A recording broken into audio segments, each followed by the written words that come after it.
Pregnancy test करते समय इस गोल सर्कल में पेशाब की या फिर यूरिन की कितनी बूंदें डालनी चाहिए। जी हाँ दोस्तों, यही है हमारी आज की इस वीडियो का टॉपिक। देखिए दोस्तों, हमारी पुरानी वीडियोस में आपने प्रेगनेंसी टेस्ट करने का सही समय जान लिया कि कौन सा सबसे सही समय होता है प्रेगनेंसी टेस्ट करने के लिए। इसके अलावा आपने ये भी जान लिया कि कौन सा यूरिन सैंपल सबसे बेस्ट होता है। आज की इस वीडियो में एक नई जानकारी हम आपके लिए लेकर आए हैं जिसके बारे में 99% लोग नहीं जानते।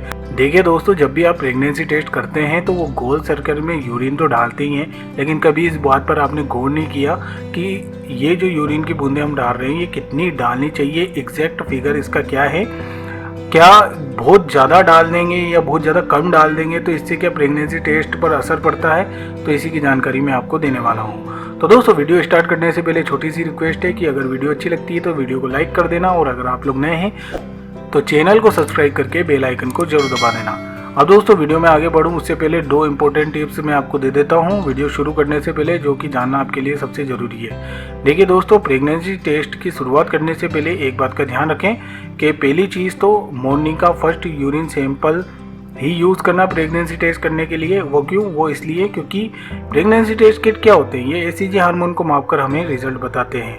तो एसीजी हार्मोन हमारे बॉडी में सबसे ज़्यादा किस वक्त होता है? वो होता है मॉर्निंग के समय, जब सोकर उठते हैं ना हम, तो वो समय एसीजी हार्मोन सबसे ज़्यादा होता है। उस टाइम के यूरिन सैंपल को अगर हम कलेक्ट करके यूज़ करेंगे तो उससे रिजल्ट हमेशा एक्यूरेट आएगा 100%, कोई कन्फ्यूज़न भरा नहीं आएगा। दूसरी बात, सही टाइम पे करें। सही टाइम से मेरा मतलब, अगर आपके पीरियड मिस हुए 4 से 5 दिन हो गए हैं तो ये परफेक्ट टाइम है प्रेगनेंसी टेस्ट को करने का। तो ये थी सबसे 2 जरूरी इंपॉर्टेंट बात।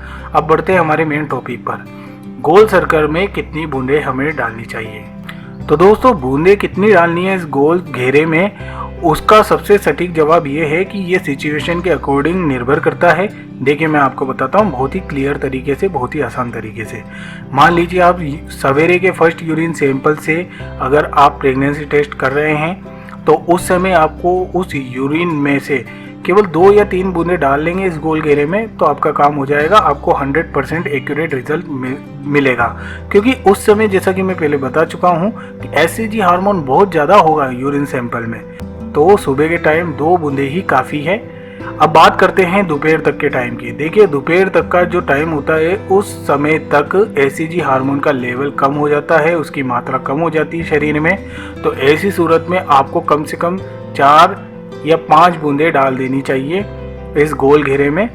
ये संख्या ठीक है इस समय के अकॉर्डिंग। अब बात करते हैं रात में कितनी बूंदें डालें इस गोल घेरे में। देखिए दोस्तों, रात को आपको कम से कम 6 से 7 बूंदें पेशाब की इसमें डालनी है। वो इसलिए क्योंकि रात में जो एसीजी हार्मोन का लेवल होता है ना यूरिन में, वो बहुत ही ज़्यादा कम हो जाता है।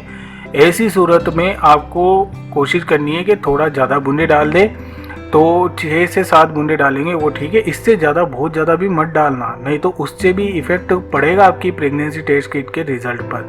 ये हमने एकदम बहुत ही एक्यूरेट जो संख्या होती है ना, क्वांटिटी, वो हमने आपको बताई है। इतनी मात्रा में अगर आप इस गोल घेरे में यूरिन की बूंदें डालेंगे तो इससे कोई फ़र्क नहीं पड़ेगा, 100% एक्यूरेट रिजल्ट आएगा। लेकिन इससे कम या ज़्यादा डालोगे तो आपका रिजल्ट प्रभावित हो सकता है। तो दोस्तों, यही थी मेरी आज की जानकारी आप सभी लोगों के लिए कि इस गोल घेरे में कितनी यूरिन की बूंदें डालनी चाहिए। तो दोस्तों, उम्मीद करता हूँ वीडियो समझ में आ गई होगी। वीडियो अच्छी लगी है तो लाइक कर देना, शेयर कर देना, और अगर आप लोग नए हैं तो चैनल को सब्सक्राइब करके बेल आइकन को जरूर दबा देना। धन्यवाद दोस्तों।